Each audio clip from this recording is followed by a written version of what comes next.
Okay, welcome to a new episode of Nate's Corner, where it's a show about anything and everything. Could be about anything and everything about, anything but MMA. That's reserved for Nate's MMA Corner. So I haven't done one of these episodes in a long time, but yeah, so this is my other YouTube channel under the same account. And I thought I'd do a spoiler review and a non-spoiler review of the movie Angel Has Fallen, because I've been looking forward to this movie for the longest time now, ever since London Has Fallen came out. It being one of the greatest action movies of all time. I was like, oh my god, I hope they do a sequel to this movie.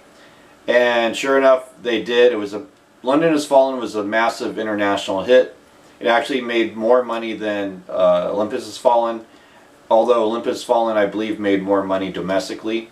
So a lot of Americans think that London Has Fallen wasn't as big, but internationally, worldwide, it actually made more money. Anyway, so they made a third movie, Angel Has Fallen. So first one's Olympus Has Fallen, second one's London Has Fallen, and third one is Angel Has Fallen. So this is the spoiler review. Okay, so spoiler alert.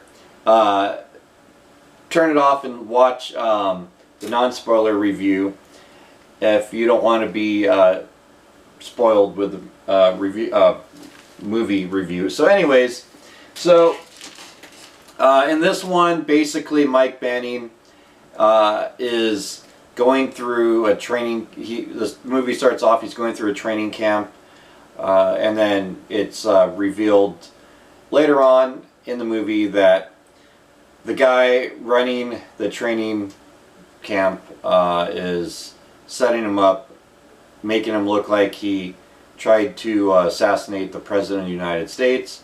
And Mike Banning has to clear his name. And the guy that collaborated with the guy setting up Mike Banning, who ran the security company, happens to now be the President of the United States, as Morgan Freeman's character is in a coma. And so there's this big conspiracy to get Mike Banning set up and out of the picture, so this guy's company can, basically run the show and get the account to guard the president.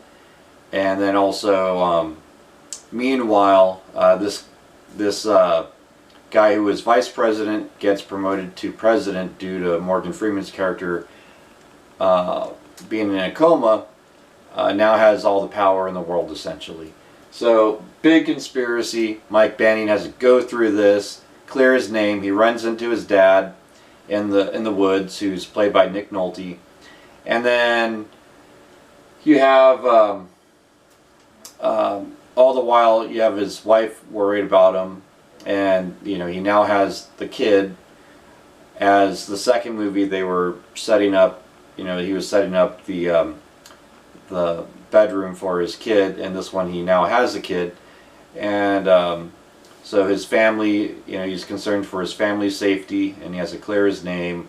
And this movie is very much like The Fugitive meets Die Hard meets the first two Has Fallen movies, I guess. You have essentially a kind of a one-man army in a sense, where he's on the run like Fugitive, but then you have some action. Now this movie did not have, in my opinion, as much action as the first two, but it was still had enough action where you're like, okay, this is an action movie. And it, according to Wikipedia, had the biggest budget out of all three. There was a scene where the hospital was collapsing and it looked very CGI, so I wonder where all that money went. But there are other scenes where